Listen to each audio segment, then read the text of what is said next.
Merci Pascal, merci au groupe de louanges. Merci de nous avoir conduits ce matin dans ce moment précieux. Vous avez pris une bonne décision ce matin en ouvrant votre ordinateur, votre écran, en étant avec nous ce matin, en étant ici aussi au carrefour du Plein Évangile. Alors encore une fois, je vous souhaite la bienvenue. Alors pour ceux qui n'étaient pas là au début, je m'appelle Bruce et j'ai l'honneur et le privilège d'être avec vous ce matin pour apporter la parole. Notre pasteur David est avec les enfants ce matin. Et pour commencer, je vous invite à prendre votre Bible et à tourner avec moi dans le premier épître de Pierre au chapitre 4. 1 Pierre au chapitre 4 et on va lire ensemble du verset 12 à 14.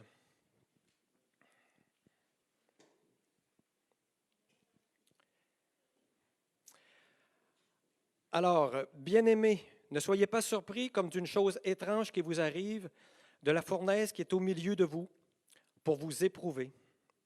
Réjouissez-vous au contraire de la part que vous avez aux souffrances de Christ, afin que vous soyez aussi dans la joie et dans l'allégresse lorsque sa gloire apparaîtra. Si vous êtes outragés pour le nom de Christ, vous êtes heureux, parce que l'Esprit de gloire, l'Esprit de Dieu, repose sur vous. Et je vais vous amener aussi tout de suite dans Romains, avant de continuer. Donc dans Romains au chapitre 5, au verset 3 à 4. Romains chapitre 5. Au verset 3. Bien plus, nous nous glorifions même des afflictions, sachant que l'affliction produit la persévérance la victoire dans l'épreuve, et cette victoire, l'espérance. Père éternel, je te remercie pour ta parole. Je te remercie de nous guider, de nous l'avoir révélée jusqu'à ce jour. Je prie que ton Saint-Esprit soit avec nous ce matin, afin que tu puisses ouvrir nos cœurs, ouvrir notre intelligence et qu'on puisse comprendre vraiment le message que tu as pour ton Église ce matin. C'est dans le nom de Jésus que je te prie. Amen. Dans les versets qu'on vient de lire, on a des mots-clés. Et dans ces mots-là, on retrouve le mot fournaise, l'épreuve, mais on retrouve aussi la persévérance, la victoire et l'espérance. Et si je suis ici ce matin, c'est un grand privilège pour moi, pour ceux qui, peut-être vous ne le savez pas, peut-être ça peut arriver. J'ai vécu une grosse épreuve l'année passée, au mois de juillet, un accident de la route. Et je suis ici ce matin devant vous. Je suis avec tous mes morceaux. J'ai toutes mes capacités. Et ce matin, le but, c'est vraiment de rendre gloire à Dieu, de vraiment vous montrer que Dieu est là pour nous lorsqu'on a besoin de lui. Et je veux vraiment tout donner la gloire à Dieu ce matin, parce que peu importe l'épreuve qu'on peut rencontrer, que ce soit des blessures physiques comme j'ai eu, que ce soit des blessures émotionnelles, que ce soit la maladie, des relations toxiques ou peu importe, des relations difficiles, je veux vous encourager ce matin pour vous dire que Dieu est là et je veux partager avec vous ce qu'il a fait pour moi pendant l'accident et après l'accident aussi, ce que j'ai eu le privilège de vivre avec lui. Alors, c'est vraiment un message d'encouragement ce matin. Et d'habitude, c'est sûr, quand on fait un message ou une prédication, on a une certaine façon, mais ce matin, c'est vraiment un témoignage. Alors, je vais vous parler quand même de certaines choses qui sont plus personnelles et ça va sortir du cadre des fois, mais c'est vraiment, il faut le voir comme ça. Et donc, je vous décris rapidement l'accident, parce que ce n'est pas ça qui est important, c'est le après, mais juste pour vous dire, moi, je faisais de la moto, et donc, dans une courbe assez prononcée ici en Gaspésie, je revenais à Rimouski, il y avait beaucoup de vent, un gros orage, de l'eau, de la roche sur l'asphalte, et j'ai manqué mon croche, donc une grosse courbe, et j'ai carrément sorti. Et puis, il n'y avait pas de petit gazon ou un petit terrain pour que je puisse rouler dessus. À peu près à 20 pieds de l'asphalte, c'était un mur de roche. Alors, vous savez, quand on construit les routes, des fois, on a des parois rocheuses dynamitées, là. Alors, moi, j'ai frappé là-dedans, donc ça a pris 2 secondes, puis tout était fini. Donc, je me suis retrouvé là-dedans. Et ce qu'il faut comprendre quand on est en moto, pour ceux qui connaissent ça, quand on frappe un obstacle comme ça à une certaine vitesse, si on n'en meurt pas, normalement, on s'attend d'avoir de bonnes blessures, des blessures assez graves au niveau des organes, tout le bassin, tout ça, parce qu'on est pris sur la moto puis on frappe avec.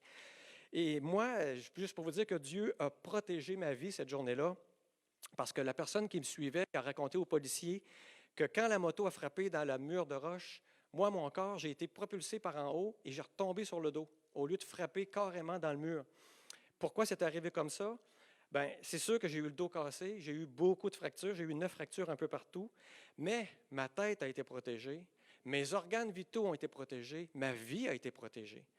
Alors, je veux vraiment rendre gloire à Dieu dans tout ça. Et vous savez, le psaume 91 au verset 11-12 nous dit car il ordonnera à ses anges de te garder dans toutes tes voies. Ils te porteront sur les mains de peur que ton pied ne heurte contre une pierre.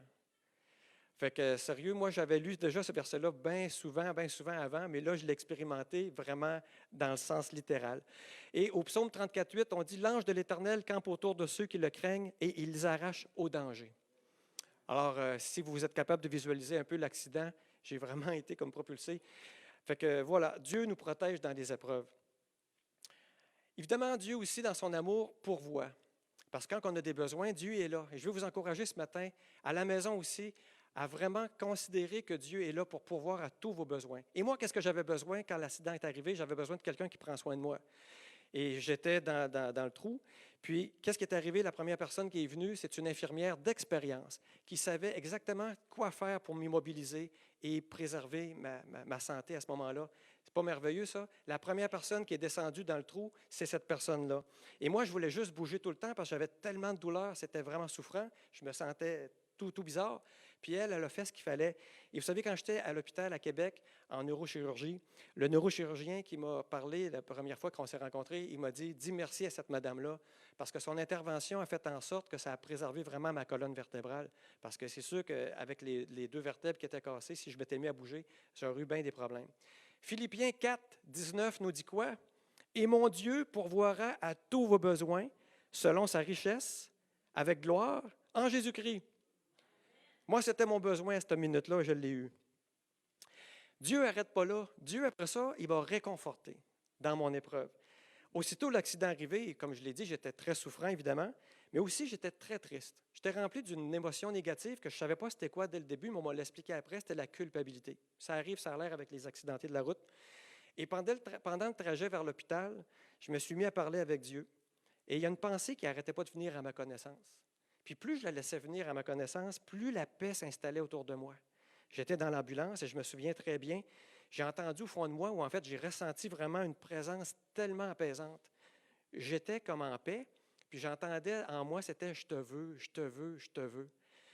C'est spécial ce que je vous raconte là, parce que moi, évidemment, quand j'ai préparé ce message-là ce matin, je revis tout mon accident. Puis c'est très émotif, là. Mais donc, je me revois encore dans l'ambulance. Puis vous savez, malgré les douleurs, malgré que j'étais attaché sur une civière, puis j'avais aucune idée de ce qui allait se passer avec moi. J'étais comme ça, puis go, on s'en va à l'hôpital. Bien, j'étais en paix à partir de ce moment-là.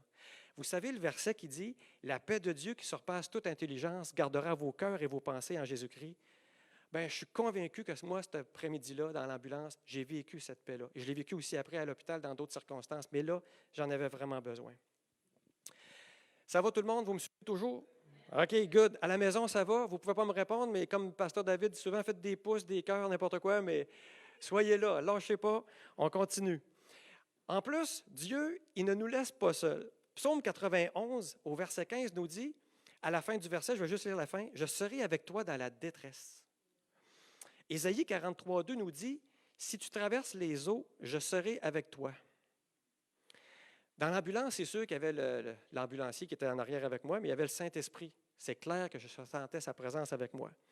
Mais aussi, on avait, quand je suis arrivé à l'hôpital, puis après, là, dans toutes les semaines qui ont suivi, j'ai pu goûter à la présence des frères et sœurs, les amis. J'ai eu beaucoup de visites, des textos, des prières. J'ai même une sœur de Québec qui est venue, que je ne connais pas, que je ne connaissais pas cette personne-là, est venue prendre soin de moi pendant des jours à l'hôpital de Québec, à la demande d'une de nos sœurs ici à Rimouski. Et là, je n'aimerais pas personne, mais je sais qu'elle va se reconnaître. Puis cette personne-là, elle a obéi à une de nos sœurs d'ici, puis elle est venue prendre soin de moi. Hey, moi, les nuits à l'hôpital, c'était vraiment des fois terrible, parce que j'étais dans un corset, puis j'étais d'ici à ici, dans un corset, fait que je ne pouvais pas mettre mes mains là-dedans. Puis des fois, ça grattait, là, ça piquait, puis je n'étais plus capable de m'endurer. Puis j'avais bien beau prendre des pilules, toutes sortes d'affaires, ça ne passe pas. Fait qu'à un moment donné, j'ai crié au Seigneur, j'ai dit « Hey, il faut que tu fasses quelque chose avec moi, je vais perdre connaissance, je ne suis plus capable, je ne suis plus capable. » Bien, on va lire ensemble Hébreux 1,14.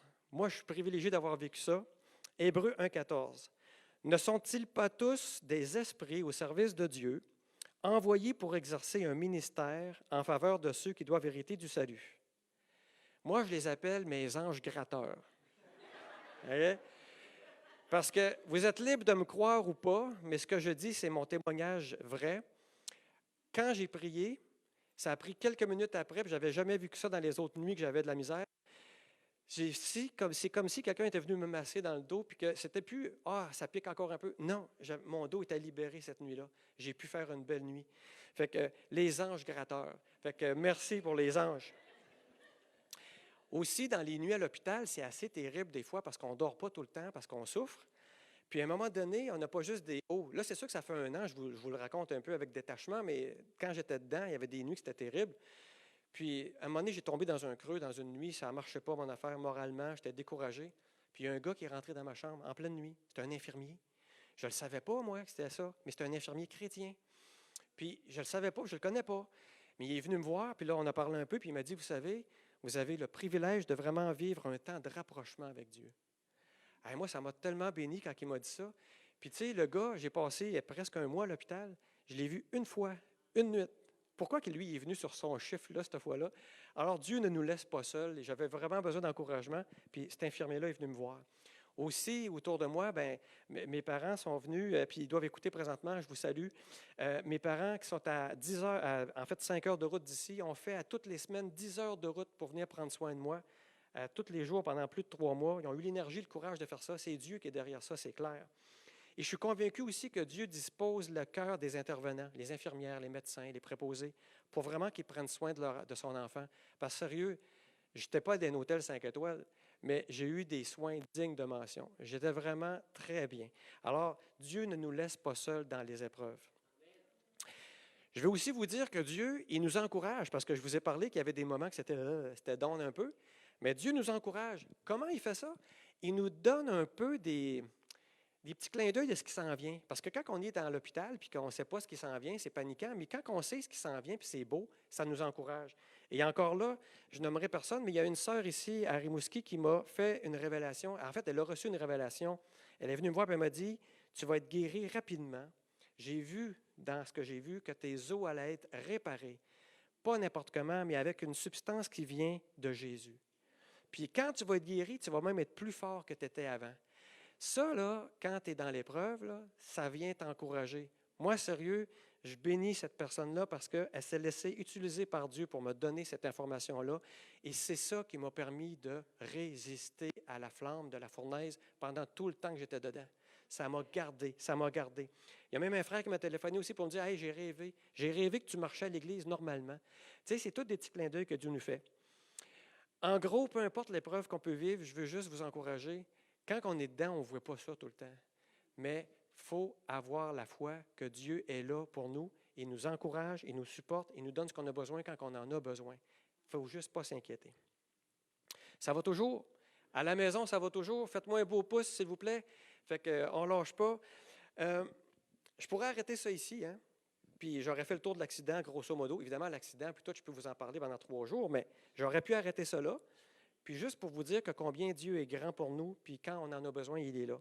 Mais ça fait 1 an de ça et il s'est passé beaucoup d'affaires et j'ai à cœur d'aller plus loin avec vous pour vraiment partager avec vous ce que le Saint-Esprit m'a appris pendant tous ces mois d'arrêt forcé-là. Puis pendant que j'étais aussi dans l'épreuve. J'ai eu beaucoup de moments de prière, mais des réflexions, j'ai fait des lectures aussi. Et je voulais comprendre un peu plus le sens à donner à tout ça.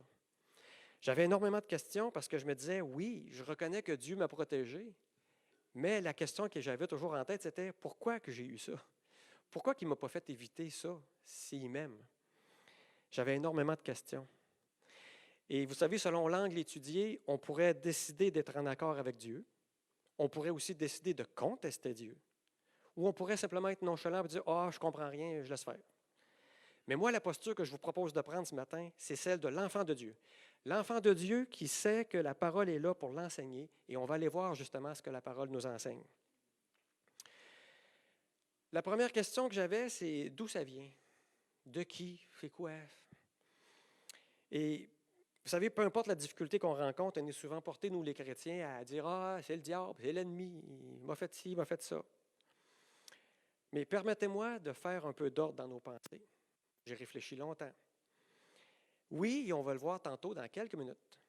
La parole nous dit qu'on a un ennemi, il est actif contre nous et il veut nous faire du mal. C'est vrai.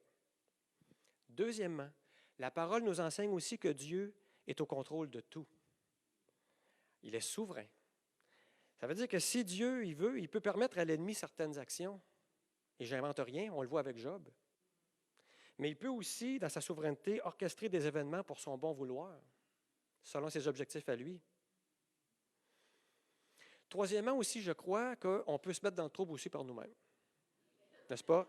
Exemple, tu fais le souper, tu échappes les assiettes à terre, tu dis « Ah, je vais être en retard à la réunion de prière, par exemple. » Je ne crois pas nécessairement que c'est l'ennemi qui voulait que tu n'ailles pas à ta réunion de prière.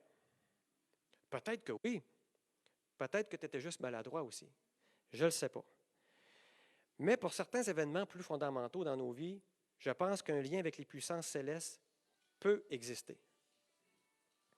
Et revenons à cette importance que la parole nous enseigne. On va aller dans Éphésiens au chapitre 6. Éphésiens chapitre 6 au verset 12. On nous dit « Car nous n'avons pas à lutter contre la chair et le sang, mais contre les dominations, contre les autorités, contre les princes de ce monde de ténèbres, contre les esprits méchants dans les lieux célestes. » Et Pierre, dans sa première épître au chapitre 5, on va aller voir ça au verset 8. On dit, vous le connaissez tous, « Soyez sobres, veillez. Votre adversaire, le diable, rôde comme un lion rugissant, cherchant qui il dévorera. Résistez-lui avec une foi ferme, sachant que les mêmes souffrances sont imposées à vos frères dans le monde. » Pierre, ici, il parle à des chrétiens. Et je n'aime pas donner de l'attention à l'ennemi, c'est sûr. Mais ignorer sa présence, je pense que ça serait un manque de maturité de notre part. Moi, ce que je lis dans la parole de Dieu, c'est que l'ennemi il est là, puis il veut nous faire du mal. Puis là, je vais juste faire une parenthèse ici. Attention, s'il vous plaît, quand vous m'écoutez et que vous m'interprétez. Je ne suis pas qualifié pour vous dire que telle épreuve vient de l'ennemi, telle épreuve ne vient pas de l'ennemi. Ce n'est pas mon rôle. Moi, je fais juste vous partager les faits que j'ai vécus dans mon expérience. Vraiment important de prendre ça en note. Ce que je vous conseille de faire quand on est dans l'épreuve, c'est ce que j'ai fait. Je ne l'ai pas fait d'un premier coup, il a fallu que je prie pour ça, mais c'est justement, c'est de prier et de demander au Saint-Esprit d'avoir une révélation de qu'est-ce qui vous arrive pour savoir qu'est-ce qu'il veut que tu comprennes dans tout ça. On s'entend? C'est clair là-dessus? Fait que soyez prudents quand vous m'écoutez là-dessus. Là, je vous parle de mon expérience à moi. Pour mon expérience à moi, je ne le savais pas. Mais j'ai appris à ma sortie de l'hôpital que l'ennemi m'avait placé sur sa liste. Comment je suis sûr de ça? C'est que j'ai une voisine qui est juste l'autre côté de la rue chez nous. C'est un monsieur et une madame que je côtoie là, de temps en temps. Ils sont très gentils avec moi, puis tout ça. Ils ont même pris soin de moi pendant l'accident. Ils m'ont amené des petits plats, puis tout ça. Des gens gentils. Je ne savais pas, mais elle se fait tirer aux cartes. Et elle s'est fait tirer aux cartes, elle m'a dit 3 semaines avant mon accident. 3 semaines avant mon accident. Je n'irai pas sur ce sujet-là ce matin, mais vous savez très bien que c'est une pratique qui est fortement interdite par Dieu. Je n'avance pas plus loin. Mais on lui a dit dans son affaire qu'un voisin proche aurait un accident grave dans 3 semaines. Elle avait l'habitude de prendre ça en riant, les commentaires de son tireur de cartes. C'est plus comme un jeu. Mais quand elle m'a vu partir au début juillet avec ma moto, elle a eu une petite pensée, elle me l'a avoué après, elle a dit « J'espère qu'il n'arrivera rien à Bruce. » Mais quand elle a eu le téléphone de d'autres personnes qui ont dit que j'étais à l'hôpital à Québec, comprenez-vous qu'elle était très, très triste de son histoire. Aussi, lorsque j'ai ouvert mon dossier en ligne à la SAAC, ça c'est un peu spécial, on reçoit un numéro de dossier quand on l'ouvre, OK? Fait que, croyez-le ou pas, mais dans le numéro, la partie numérique du numéro, c'était le chiffre de l'ennemi qui est dit dans la parole. Ouais. C'est une coïncidence? C'est la signature de l'ennemi? Je ne le sais pas. Ben, en fait, moi, j'ai reçu une réponse là-dessus, mais je ne vous impose pas ma réponse, OK? Vous pensez ce que vous voulez. Mais vous savez quoi? Moi, j'avais juste un bras qui marchait. Fait que même si ça m'a pris quasiment une demi-journée pour faire mon dossier avec un doigt, j'étais très mal à l'aise. J'ai perdu ma paix. J'ai tout cancellé ça. Et j'ai recommencé une autre demande. Juste pour vous dire. En tout cas, bref, j'ai compris après tout ça quelque chose de très important. J'ai compris que mon affaire que j'étais en train de vivre avait été planifiée dans le monde invisible. Je ne peux pas avoir de doute là-dessus. Et Hugo Tulpin, qui est un pasteur qui se promène, là, je ne sais pas si vous vous en souvenez, mais il est venu à Rimouski il y a plusieurs années, il disait, puis ça m'avait marqué dans ce temps-là, il disait, dès que tu t'engages pour le Seigneur, tu peux être assuré de ramasser un tas de problèmes. Moi, je ne comprenais pas trop ce qu'il disait dans ce temps-là, mais tu peux être assuré de ramasser un tas de problèmes. Pourquoi? Parce que quand tu n'es pas dangereux pour l'ennemi, il te laisse généralement tranquille. Mais quand tu commences à servir et à travailler pour le plan de Dieu, même s'il n'y a aucun pouvoir sur ma vie parce que j'appartiens à Jésus, il va tout faire pour essayer de me nuire, pour me dérouter. N'oubliez jamais, vous ici qui m'écoutez et vous à la maison qui m'écoutez, n'oubliez jamais, vous avez quelqu'un qui vous déteste comme vous ne pouvez jamais l'imaginer. Il y a quelqu'un qui vous déteste à ce point-là. Et c'est écrit dans 2 Timothée 3,12. 2 Timothée 3,12. Or, tous ceux qui veulent vivre pieusement en Jésus-Christ seront persécutés. On embarque ou on n'embarque pas, là. C'est ça l'histoire. Mais j'ai une bonne nouvelle. Regardez, je suis ici avec mes 2 pattes, mes morceaux, j'ai ma tête, tout est là. L'ennemi n'a pas réussi. Fait que toute la gloire revient à Dieu. Amen. Good. Tout le monde est toujours là, ça va bien? On continue? À la maison, ça va bien? Good, on reste avec vous. J'avais un autre questionnement aussi pendant l'épreuve. Le fameux pourquoi. Pourquoi? Pourquoi? Mais j'ai appris au cours des semaines, après l'accident, à ne plus questionner le Seigneur comme s'il me devait quelque chose à moi, mais plutôt prendre une posture de quelqu'un qui va être enseigné. Je lui posais plutôt la question, mais qu'est-ce que tu veux que j'apprenne dans tout ça? Parce que c'est grave ce qui m'arrive, c'est gros, là. Il y a quelque chose que tu veux me montrer, certainement. Et c'est ça que je veux partager avec vous. La première chose qui m'a été révélée, c'est que Dieu utilise l'épreuve pour nous purifier. Zacharie 13, verset 19. Zacharie 13, verset 19, on va le voir à l'écran. « Je mettrai ce tiers dans le feu, et je le purifierai comme on purifie l'argent, je l'éprouverai comme on éprouve l'or. » Et je poursuis dans le 2e livre de Chroniques, au chapitre 29, verset 16. « Les sacrificateurs entrèrent dans l'intérieur de la maison de l'Éternel pour la purifier. Ils sortirent toutes les impuretés qu'ils trouvèrent dans le temple de l'Éternel. » J'arrête ici. Je ne sais pas si vous avez réalisé, mais depuis que Jésus est remonté au ciel, il nous a envoyé le Saint-Esprit. Qu'est-ce que la parole dit? Elle dit que nous sommes le temple du Saint-Esprit. Ça veut dire que je suis la maison de Dieu sur la terre. Et quand on dit purifier la maison de l'Éternel de toutes ses impuretés, c'est de moi qu'on parle ici. Juste pour faire une petite parenthèse, ceux qui ne connaissent pas ça, moi je ne connais rien là-dedans, mais j'ai regardé ça un peu. Une fonderie, quand on fait fondre du métal pour enlever les impuretés, c'est qu'on met un feu tellement puissant que le métal devient liquide. Et là, le liquide étant plus pesant que les impuretés, il prend le fond, les impuretés peuvent se mettre au-dessus et là, on peut les enlever. C'est comme ça que ça fonctionne. Aujourd'hui, c'est tout mécanisé, je comprends bien, mais quand c'est artisanal, là, c'est comme ça qu'on fonctionne. Alors, gardez ça en tête, l'image de la fonderie. Un commentaire nous disait « Tout chrétien digne de ce nom va traverser un jour ou l'autre la fournaise de Dieu. Dieu est amour et son but est de nous rendre beaux à ses yeux. Il veut brûler nos impuretés et nous purifier dans le creuset pour nous amener où? À la perfection. » Même Malachie 3,2 va dire que Dieu, c'est le feu du fondeur. Ça veut dire quand ça chauffe puis ça brûle, il ne faut pas s'inquiéter, c'est Dieu le feu du fondeur.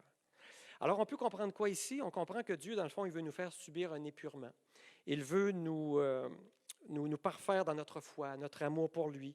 Il veut résoudre nos tempéraments corrompus, corriger nos vues qui sont erronées. En fait, il veut nous purifier.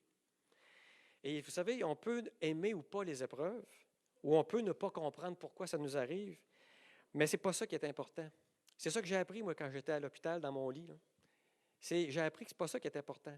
Ce qui est important, c'est d'accepter que c'est comme ça que Dieu agit. Puis je veux vous encourager, il ne faut pas se trouver faible de ne pas vouloir vivre d'épreuves. Il ne faut pas se trouver faible d'avoir peur des épreuves. Parce que notre modèle par excellence, Jésus, aurait bien aimé être épargné lui aussi de l'épreuve. C'est lui-même qui le dit. Dans Matthieu 26, au verset 39, qu'est-ce que Jésus dit? « Mon Père, s'il est possible que cette coupe s'éloigne de moi. » C'est ça que ça veut dire. Toutefois, non pas ce que je veux, mais ce que tu veux. Donc, nous purifier. Mais aussi, l'épreuve, elle est utilisée par Dieu pour, moi ça a été vraiment ça, là, aussi, pour attirer notre attention. Vous savez, le désir de Dieu, ce n'est pas simplement que nous vivions une belle vie chaque jour en espérant que demain va être un peu meilleur. Ce n'est pas ça. Le but de notre Père céleste, il veut nous voir vivre la vie que lui a préparée pour nous. Et par son Saint-Esprit, qu'est-ce qu'il fait pour qu'on arrive là? Il nous enseigne. Et parfois, puis c'est tant mieux, on est docile, on est enseignable. À ce moment-là, je sais comment ça fonctionne pour l'enseignement, je suis prof moi-même, mais la stratégie d'enseignement du Seigneur est douce. L'étudiant, il est là, ça va bien. Mais à d'autres moments, l'enfant que nous sommes est un petit peu moins réceptif, un peu plus rébarbatif. Puis le besoin d'apprendre n'est pas moins grand. Fait que des fois, Dieu n'a pas le choix de nous arrêter, de dresser un mur devant nous, parce qu'on s'en va tête première dans un ravin, puis c'est la mort qui nous attend, ou quelque chose qui n'est pas prévu, pas en tout pour nous. Et sans faire un mauvais jeu de mots, quand ma moto a quitté le chemin, puis j'ai frappé dans le mur de roche, ça a frappé fort, ça a cogné, ça a fait mal, mais Dieu m'a épargné quelque chose de probablement plus grave dans ma vie spirituelle. Et je vous amène dans Ecclésiaste au chapitre 7, versets 13 à 14. Ecclésiaste, chapitre 7, versets 13 et 14, on dit « Regarde l'œuvre de Dieu, qui pourra redresser ce qu'il a courbé? Au jour du bonheur, ça c'est bon, au jour du bonheur, sois heureux, et au jour du malheur, réfléchis. » Job 36, 15, Dieu sauve le malheureux dans sa misère, et c'est par la souffrance qu'il l'avertit. C'est pas moi qui dis ça. Alors moi, j'avais déjà par le passé compris que Dieu m'appelait à changer des choses. Ça, c'est ma petite histoire. À me détacher un peu plus des préoccupations de la terre. Je ne rentrerai pas dans les détails, ce n'est pas ça le but de ce matin. Mais j'ai réalisé que je n'avais jamais été mis si profondément au pied du mur. Jamais. Moi, je suis quelqu'un qui est de nature plutôt autonome. Je crois beaucoup en mes capacités pour avancer. Dans la vie, c'est comme ça que j'étais, moi. Je suis encore comme ça. Mais avec une variante maintenant, parce que dans l'ambulance, j'avais une source pour m'appuyer dessus, ma relation avec Jésus. Tout ce que j'avais, tout ce que je connais, ça ne comptait plus. Tu sais, quand ça fait des années que tu ne règles pas certaines choses dans ta vie, là, puis que Dieu sait que cette situation-là, elle t'empêche d'avancer pour atteindre l'endroit que lui, il veut que tu sois, bien, je veux vous encourager, parce que l'épreuve, elle peut devenir pour nous une grande bénédiction. Une bénédiction pour nous libérer de ces chaînes-là, nous délivrer de ce qui nous rend captifs. C'est comme si Dieu disait, « Hey, je t'aime bien trop pour te rester là. Viens avec moi dans un temps de délivrance. » Mais ça passe par l'épreuve.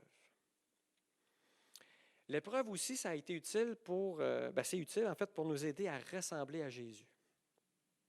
On va lire ensemble Romains 8. Romains 8 au verset 28. Ça dit, ça tout le monde le sait, hein? Nous savons du reste que toute chose concourt au bien de ceux qui aiment Dieu, de ceux qui sont appelés selon son dessein. On va arrêter là pour l'instant. Et qu'on l'aime, ce verset-là. On se le dit souvent. Tout concourt à mon bien. Moi, j'aime Dieu. Tout concourt à mon bien. On l'aime, ce verset-là. Mais on va lire la suite. C'est écrit « car ». N'oubliez pas ce mot-là. « Car ceux qu'il a connus d'avance, il les a aussi prédestinés à être semblables à l'image de son Fils, afin que son Fils fût le premier-né entre plusieurs frères. » Ça veut dire que si toute chose concourt à notre bien, c'est pour nous amener à ressembler à Jésus. C'est ça le sens. Fait que je ne sais pas si vous avez déjà bien pesé ces deux versets-là, mais être semblable à Jésus, arrête-toi un petit peu, là, réfléchis à ça. À la maison aussi, être semblable à Jésus, honnêtement, pensez-y. C'est clair que ça va demander du temps. C'est clair que ça va demander un travail en nous. C'est clair que ça va demander des changements qui vont assurément nous faire grincer, nous faire du mal. Moi, je ne connais pas un athlète olympique qui devient champion sans faire d'efforts.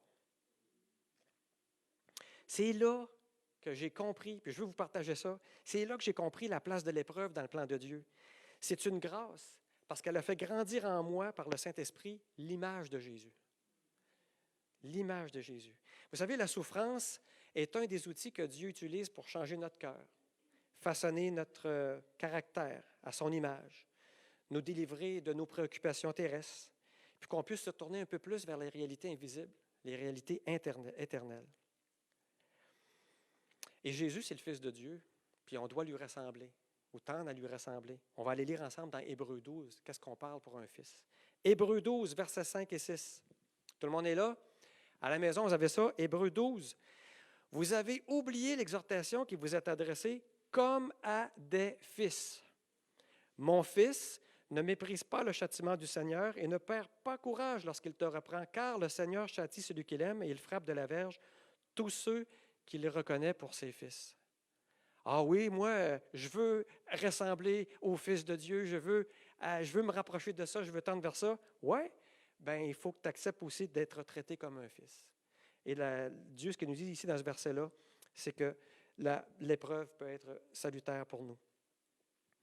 Pour ma petite histoire à moi, je ne pense pas que Dieu a volontairement poussé ma moto dans le mur de roche.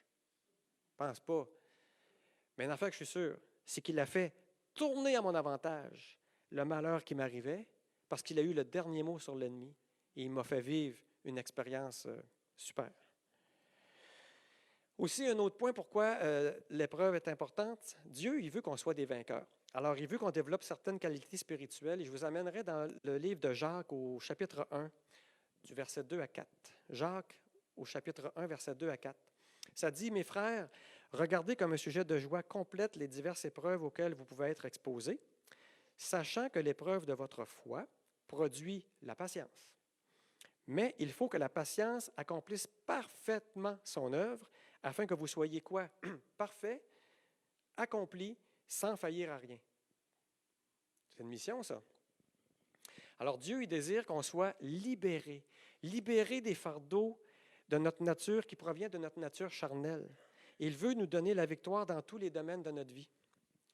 Vous savez, le charnel, parce qu'on est un être charnel et spirituel, c'est toujours un combat, ça. Mais le charnel, là, je ne veux pas vous décevoir, mais ça ne peut pas remporter de victoire. Le charnel, ça ne peut pas plaire à Dieu. Ça ne peut pas grandir en Dieu. Ah oui, il peut avoir bonne apparence, mais pas aux yeux de Dieu. Ça, c'est une chose que j'ai appris dans le feu purificateur, c'est que le feu purificateur peut enlever ça. Et j'ai appris ça quand j'étais dans mon hôpital en question. J'ai lu un autre commentaire aussi qui disait, puis ça me touche, là, « Aucun d'entre nous ne pose entièrement ses fondations sur Jésus. Aucun.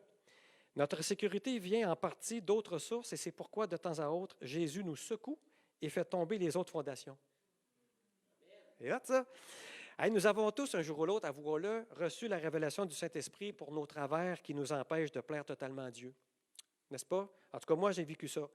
On veut tous marcher avec Jésus, mais trop souvent, il arrive que notre cœur est partagé. Puis Jésus, lui, il ne veut pas d'un cœur partagé. Vous savez, quand Pierre a marché sur l'eau, là, puis qu'il s'est mis à enfoncer, qu'est-ce que Jésus lui a dit? Il a dit, « Pourquoi as-tu douté? » Dans la langue grecque, le mot « douter » qui a été utilisé ici, c'est le mot « distazo ». Je ne sais pas si je le dis bien. Ça signifie être divisé ou partagé. Moi, j'ai prié pendant des années que Dieu puisse me transformer pour devenir l'homme que lui voulait. Et j'avais en moi, par contre, cette crainte de Dieu, j'appelle ça une saine crainte. Moi, j'avais tout le temps peur de rencontrer Jésus un jour et qu'il me dise, « Hey, Bruce, c'est beau, mais je voulais que tu fasses ça, je voulais que tu fasses ceci, je voulais que tu deviennes cet homme-là qui ferait une différence à Rimouski. Je voulais plus pour toi, mais tu n'as pas répondu tout le temps. » Oh non, non, moi, quand j'étais dans mon lit d'hôpital, j'ai pensé à ça, puis je ne veux pas vivre cette conclusion-là. Je ne veux pas vivre ça. Puis vous savez, depuis mes débuts avec Jésus, je reconnais son œuvre dans ma vie et j'ai eu le privilège, même avant l'accident, de vivre plusieurs manifestations de lui pour bien des situations dans ma vie.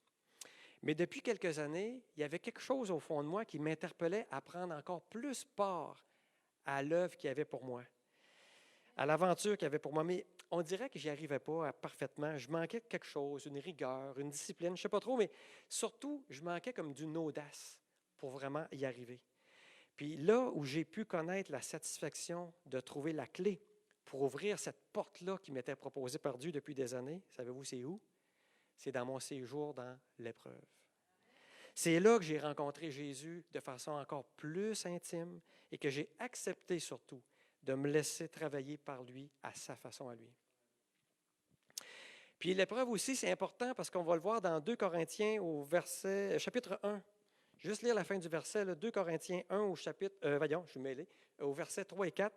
À la fin, là, juste lire la fin, ça dit « Afin que par la consolation dont nous sommes l'objet de la part de Dieu, nous puissions consoler ceux qui se trouvent dans quelque affliction. » Si je suis ici ce matin, j'ai vécu ça, je le partage avec vous, c'est ça le but, c'est écrit. Fait que si des gens sont dans l'épreuve ou vont vivre des épreuves, mon souhait, c'est que ça a été au moins utile pour une personne, pour vous encourager.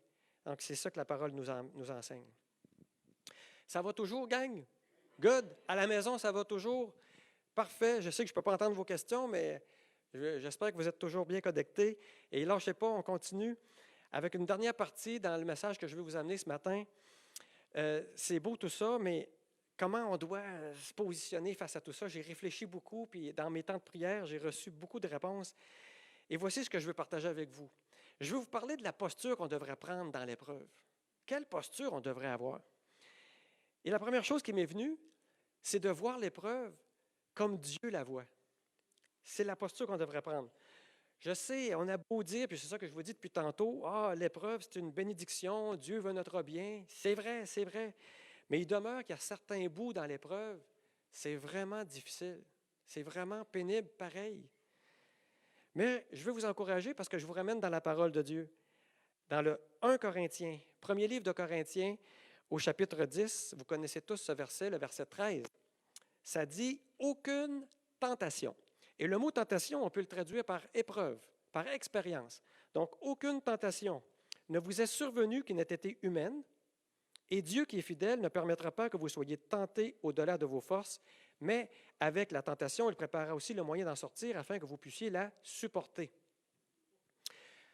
Le désir de Dieu, c'est qu'on ressemble à Jésus de plus en plus, n'est-ce pas? Et je pense que pour être vainqueur dans l'épreuve, il est essentiel d'avoir les pensées de Jésus.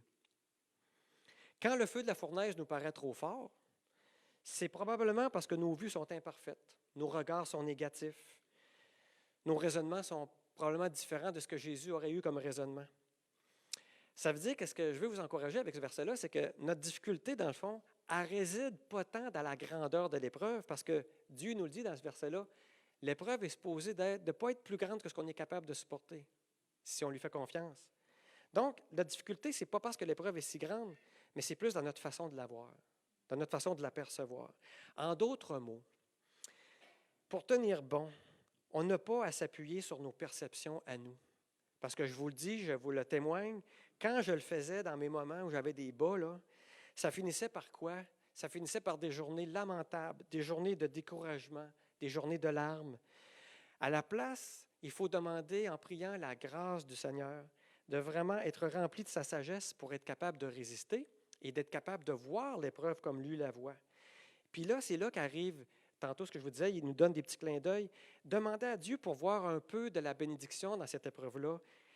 Qu'est-ce qui m'attend? Qu'est-ce qui va être beau pour moi après ça? Pourquoi j'endure tout ça? Qu'est-ce que j'ai à apprendre? Et il nous le révèle à sa façon à lui. Et il l'a fait pour moi. Il l'a fait pour moi. Et c'est tellement apaisant. Je vous dis, j'étais tellement heureux de voir tout ce que le Seigneur est en train de transformer en moi. Je le sentais, je le voyais. Ça me disait même, peut-être je l'ai dit déjà à certaines personnes d'entre vous qui venaient me visiter, je disais, hey, je suis même content d'avoir eu l'accident. Je suis content parce que je vis ça, je n'aurais jamais vécu ça. Et vous savez, l'autre posture que je vous dis que j'ai eue et que je pense qu'on devrait avoir, c'est que même si on ne comprend pas tout, ce n'est pas clair dans notre tête, la chose la plus importante, c'est d'avoir totalement confiance en Dieu. Vous savez, à plusieurs endroits dans la parole, on voit le peuple de Dieu dans un grand désespoir, dans l'angoisse devant les terreurs de l'ennemi. Mais combien était grande la victoire quand Dieu lève sa main pour les délivrer. On va aller voir Ézéchiel au chapitre 36. Ézéchiel 36 au verset 7. Ça nous dit, c'est pourquoi ainsi parle le Seigneur l'Éternel, je lève ma main. Lorsqu'on tourne les regards vers Dieu pour être secouru, là, tu sais, quand ça va mal, inquiétez-vous pas, il lève sa main. Après qu'on a fait tous nos efforts qu'on pouvait, nous autres, là, on essaie de sortir de là, puis ça ne marche pas, c'est là que Dieu lève sa main. Et il va, à ce moment-là, opérer une œuvre en nous. Quand je parle de confiance, il faut aussi avoir confiance dans la façon d'agir du Seigneur. Pour reprendre l'image de la fonderie, Dieu, là, il va prendre le bloc de métal, ça c'est toi, c'est moi, il va le chauffer. Là. Il va mettre la température juste qu'il faut. Il va le chauffer à la bonne température juste pour qu'il devienne au bon degré, qu'il soit liquide, que les impuretés puissent remonter en haut. Il ne fera pas de dommages au métal, il va juste le chauffer comme il faut. Il faut avoir confiance à ça. Hey, j'ai une petite question pour vous autres. Saviez-vous comment l'orfèvre, un orfèvre, c'est quelqu'un qui fabrique des bijoux avec du métal. Là. Aujourd'hui, c'est tout automatique, mais à la main. Là. Savez-vous quand est-ce qu'il sait que l'argent est pur? Bien, répondez pas toutes. Mais la réponse, on va prendre une pause, je vais prendre vos réponses. Non, c'est pas vrai. Ce que j'ai lu là-dedans, moi je ne connais pas ça, mais j'ai lu ça, c'est l'orfèvre, il va savoir que l'argent est pur quand il peut voir un beau reflet de son propre visage à lui à la surface du métal liquide. C'est qui l'orfèvre dans notre vie à nous autres? C'est Dieu. C'est qui le métal? C'est moi. Comprenez-vous l'image? Aussi, quand je parle de faire confiance à Dieu, ça se peut qu'il te demande de faire des choix. Des fois, ça peut être un choix difficile qui va te coûter quelque chose. Puis là, je vous raconte, j'en ai eu quelques occasions comme ça, des expériences, mais je vous raconte une affaire qui est arrivée, que vous allez peut-être dire, ah, c'est pas rien, mais pour moi, c'était gros, OK? Quand tu sors de là, j'avais la jambe enflée. Une de mes jambes était très, très, très, très enflée. Puis une fois qu'ils m'ont tout débarqué ce que j'avais, puis que je pouvais réapprendre à marcher, ma jambe était enflée. Puis là, ils m'ont dit, ah, ça va te prendre des bas de compression. Faut que tu portes ça. Ah, OK. Fait que je vais voir la spécialiste des bas de compression pour porter des bas. Puis là, elle regarde ma jambe, elle dit, oh, elle dit, vous êtes magané, vos veines, elle dit, je pense qu'ils sont brisés pas mal. Fait qu'elle dit, je vous conseille d'en acheter des vraiment beaux parce que vous allez les porter tout le temps. J'ai dit tout le temps. Ben, elle dit, vous allez les porter tout le temps, l'été, l'hiver, puis toute votre vie. Elle dit, quand je regarde ça, c'est sûr que vous allez les avoir tout le temps. Oh! Moi, j'avais 48 ans l'année passée. Ça m'a démoralisé, ça m'a enlevé beaucoup de paix. Je suis revenu à la maison, ma mère était chez nous, elle va reconnaître l'histoire, je vais paraphraser ce qu'elle m'a dit un peu, mais elle voyait bien que j'étais bien triste. Puis elle me disait, sais-tu la guérison que Jésus a mis dans ton cœur, ça? Prie, réfléchis à ça. J'ai parti, j'ai prié, puis c'est pas que j'ai rien contre les bas de compression, parce que, tu sais, j'aurais pu le porter 1 mois, 2 mois, 3 mois, le temps que la jambe me désenfle. Hein, on est d'accord avec ça, j'ai rien contre ça. Mais moi, ce que j'ai pas aimé, c'est le verdict de la madame. Son verdict, c'était, ah, vous êtes fini, tu vas porter ça toute ta vie. Hey, tu me vois-tu avec mes bas de compression sur le terrain de soccer? Puis... Non. Fait que là, mais on fait des farces, mais moi, en dedans de moi, là, sérieusement, j'avais pas cette conviction-là. Moi, le Seigneur, quand il me parlait de ma guérison, c'était une guérison totale. C'est ça que j'avais en dedans de moi. Et j'ai fait un choix difficile cette semaine-là, ce matin-là. J'ai prié, j'ai eu chaud, des grosses gouttes, 5 minutes. 5 minutes, bien comptées, mais de chaleur. Puis j'ai dit, Seigneur, c'est pas ça que j'ai en dedans de moi, j'ai pas la paix, je repousse les bas. J'avais acheté les bas, là, ça coûte cher, des bas. Puis je les ai pas mis, une fois. Puis savez-vous quoi? 7 jours après, j'étais suivi par une physiothérapeute qui me fait faire des exercices, encore d'ailleurs.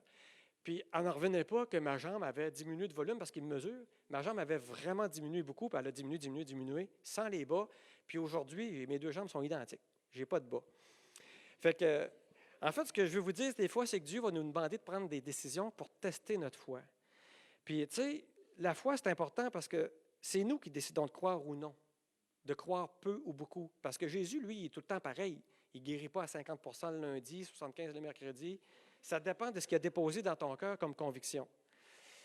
Puis là, ici, là, je veux vraiment que vous faites attention. Encore une fois, OK, une consigne. Je ne suis pas en train de vous dire de ne pas écouter le médecin, puis de ne pas écouter les spécialistes. On a besoin d'eux autres. Puis Dieu s'en sert pour nous bénir aussi. Puis inquiétez-vous pas, pendant plus d'1 an, j'ai tout écouté ce qu'ils m'ont dit de faire. J'ai pris des pilules, j'ai pris des injections tous les jours pour mon sang. J'ai pris plein d'affaires, puis je les écoute, puis je crois à ça. Il n'y a pas de problème. Mais ça que je vous raconte, c'est mon expérience personnelle pour ce petit bout-là. Ça, j'aurais pu pas vous le dire parler, mais c'est entre moi et le Seigneur. Ça, c'est une affaire de conviction. Puis je peux vous garantir une chose. Quand le Seigneur vous forme dans une expérience comme celle-là, c'est sûr qu'il va vous faire des tests de foi après. Vous êtes sûr d'avoir des tests. C'est lui qui décide du genre de test, puis qu'est-ce que tu es capable de faire. Ça, c'est un exemple que je vous donne pour vous faire comprendre. Ça vous va? Fait qu'on est d'accord là-dessus? Good. Une autre affaire, dernière chose aussi, dans la posture, je pense qu'il faut se réjouir. Se réjouir dans la fournaise. Avez-vous réfléchi? La gang de millions de personnes qui ont quitté miraculeusement l'Égypte, là, saviez-vous qu'il y en a juste 2 qui ont vraiment mis les pieds dans la terre promise? Josué et Caleb. On voit ça, je ne le lirai pas, mais on voit ça dans Deutéronome au 1er chapitre. Que s'est-il passé? La parole nous enseigne qu'ils ne se sont pas réjouis dans l'épreuve. Les murmures et les plaintes qu'ils ont eues, ça exprimait quoi? Leur incrédulité. Vous savez, puis pour vous à la maison aussi, vous m'entendez toujours, murmurer, c'est exprimer des doutes. Se réjouir, c'est exprimer sa foi. Et je ne l'ai pas à l'écran, mais dans Hébreu, on dit, dans Hébreu 11, « Or, sans la foi, il est impossible de lui être agréable. » Ah oui, je vais être honnête, là, j'ai souvent pleuré. Je n'arrivais pas toujours à gérer la charge des émotions négatives que j'avais. Mais Dieu m'a secouru dans tout ça. Il m'a donné une paix que je ne peux pas vous expliquer ça avec des mots, cette paix-là. C'est vraiment ressenti en d'entre nous. Puis moi, pendant toutes ces journées d'épreuve-là, je me répétais souvent dans Philippiens 4, là, « Réjouissez-vous toujours dans le Seigneur. » Je le répète, « Réjouissez-vous. Ne vous inquiétez de rien. Et la paix de Dieu qui surpasse tout... » Vous connaissez le verset? Donc, ça... C'est important que dans l'épreuve, on remette notre problème à Dieu, qu'on lui laisse la responsabilité du dénouement. Concrètement, c'est quoi je veux dire? Mettons dans mon cas que j'avais, c'est d'arrêter de se soucier du problème, d'arrêter de se tracasser et de brasser ça dans notre tête jusqu'à temps qu'on perde la paix. Garder la paix dans l'épreuve, c'est là une grande marque de foi puis de respect envers Dieu. Ah, quand ça va bien, c'est facile d'être joyeux, n'est-ce pas? Mais c'est une joie qui risque d'être basée sur nos possessions, sur nos acquis. Mais quand tu es dans la fournaise, là, tout ce que tu as, c'est ta relation avec Jésus. N'hésitons pas à démontrer vraiment notre foi en Dieu par cette attitude de joie. Puis on parle de joie aussi, d'une paix qu'on a dans nous, mais si ma mère est ici, vous pourrez lui poser des questions. Elle a passé beaucoup de temps chez nous, puis je me souviens, on a eu même bien du fun. On a eu du plaisir, même si j'étais dans ma chaise roulante, la jambe en l'air, puis elle m'a poussé sur le trottoir. On est allé au resto quand j'avais la capacité de le faire. Fait que, tu sais, on a même eu du plaisir de ça. On s'en ennuie même de ces périodes-là où on a vraiment eu de la joie entre nous autres dans l'épreuve. Fait que se réjouir dans la fournaise. Et vous savez, je reviens à l'hôpital. Là, pendant que je souffrais à l'hôpital, je sentais que mon corps était brisé, puis il y avait des moments que j'avais peur. J'avais de la crainte parce que je ne savais pas comment ça allait être le futur dans ce corps-là. Est-ce que j'allais avoir des limitations? Parce que moi, je fais du sport. Est-ce que j'allais être capable de reprendre mon sport, mes affaires? Je ne savais pas. Mais savez-vous quoi? Le Saint-Esprit déposait à ce moment-là une pensée très puissante. Il me disait dans ma tête, dans mon cœur, « Je suis en train de te purifier pour faire de toi un homme nouveau selon l'Esprit. » Comprenez-vous pourquoi que même dans mon lit d'hôpital, même les jours qui suivaient, j'étais en paix? Parce que c'était pour moi une grâce de vivre ça avec le Seigneur. Vraiment. Je vais réinviter le groupe, Pascal et son groupe, à venir en avant. Vous pouvez commencer déjà à faire un peu de son pendant que je vais continuer de parler. Et après, quand j'aurai fini, on ira avec un chant avec l'équipe à Pascal.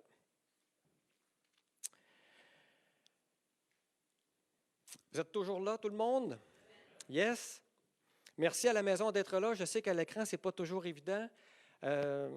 Merci vraiment de votre patience, puis merci d'être accroché à votre écran. Vous avez toujours le loisir de le réécouter après. Mais merci d'être là. On ne se voit pas, mais vous me voyez, alors je suis content. Merci beaucoup. Et je veux vraiment terminer avec une conclusion ici pour vraiment, qu'est-ce qui est important de retenir dans tout ça, dans cette épreuve-là? Bien, moi, je veux vous dire que l'épreuve, je considère que c'est une bénédiction. C'est une bénédiction parce que ça m'a permis d'expérimenter plusieurs choses. J'ai d'abord pu expérimenter dès le début la protection de Dieu. Sinon, je n'aurais jamais vécu ça, là, de voir ça. J'ai vécu ça. Ça m'a permis d'expérimenter la provision de Dieu. Tu sais, l'infirmière qui vient, les gens. Ça m'a permis de voir ça. Ça m'a permis d'expérimenter le réconfort de Dieu. Ça m'a permis d'expérimenter l'amour des frères et des sœurs, le bonheur d'appartenir à sa famille. Ça m'a permis d'expérimenter vraiment, de le voir avec mes yeux, l'action et la puissance de Dieu. Je l'ai vu, je l'ai constaté dans la guérison de mon corps, puis je l'ai constaté dans la guérison de mes émotions aussi. L'épreuve, c'est une bénédiction parce que ça m'a permis d'avoir une relation spéciale avec le Père, avec Jésus, avec le Saint-Esprit qui m'a enseigné. Une relation d'une qualité et d'une profondeur que je n'avais jamais vécue auparavant, je vous le dis. Cette relation-là, elle continue aujourd'hui. Pourquoi l'épreuve, c'est une bénédiction? Bien, j'ai pu recevoir une formation spéciale du Saint-Esprit direct. Quant aux choses d'en haut, les choses qui comptent vraiment pour Dieu. J'en ai appris beaucoup sur moi.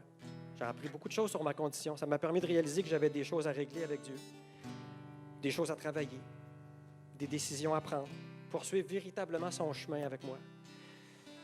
J'ai appris aussi que parce que je me suis engagé à suivre Jésus, je suis dans un combat réel. Des fois, on dit ça, l'ennemi, on dit ça, mais tant que tu n'as jamais été frappé, on n'est pas trop sûr pareil. Hein? Bien, moi, je l'ai vu, là. J'ai vu qu'on a un ennemi. Puis j'ai vu que cet ennemi-là, en plus, il s'intéresse à moi. Savez-vous qu'est-ce que ça m'a fait? Parce que moi, je fais de la boxe. Ça m'a incité à garder ma garde bien haute. Et à chaque jour, à me revêtir de l'armure du Seigneur.